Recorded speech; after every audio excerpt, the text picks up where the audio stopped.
Hi, my name's Matt, and this is the first episode of It Doesn't Have to Be That Way. Well, at Differentiated, we don't believe in that'll do or good enough. We think that everything that we do should be crafted.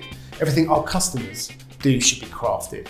For example, lots of big B2B brands will spend a huge amount of money on big, shiny, above-the-line campaigns, and there's nothing wrong with that.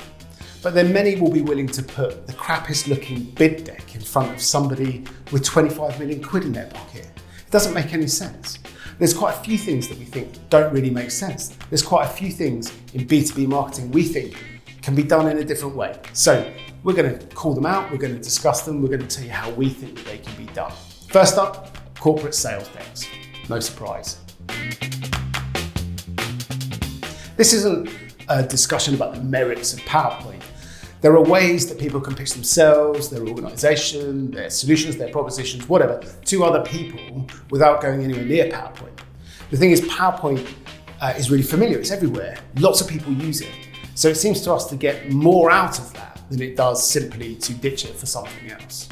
The problem that we see is that when people are in front of customers or prospects and they're attempting to pitch themselves or their organization or the things they do, typically they will always start by talking about themselves. So, hi, we're X organization, we've got this many people in these offices, our revenue's gone from here to here, our NPS scores are such, our awards are this, and so on and so forth. Why do they do that? Well, because it's well known. Everybody in the organization knows, or at least should know, that corporate story that's got their organisation to where they are at that day. And it's easy. It's been pitched loads of times. There's nothing scary about that kind of information. The thing is, your customer is much less interested in that information than they are in the stuff that you have that's going to help them. And if you spend your time talking about yourself too long, by the time you get to that interesting information, you may well have lost them. And this is why we say selling is a little bit like dating. You never do well on a date by talking about yourself. Or so I seem to remember.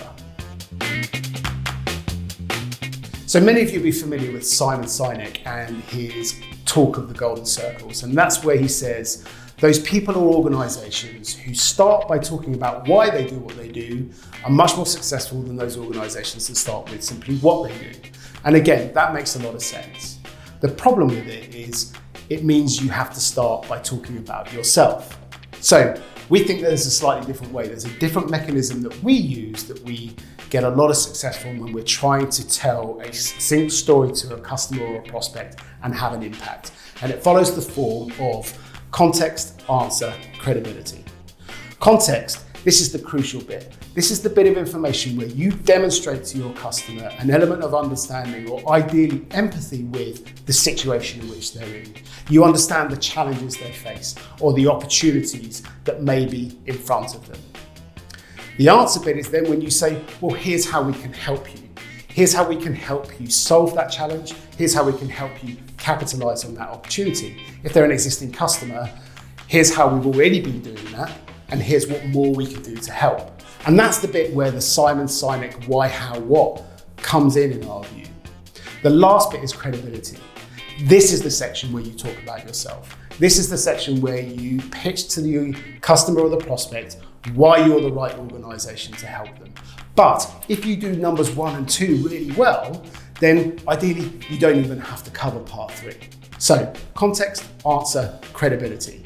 But if you use those on a natural day, I can't be held responsible for what actually happened.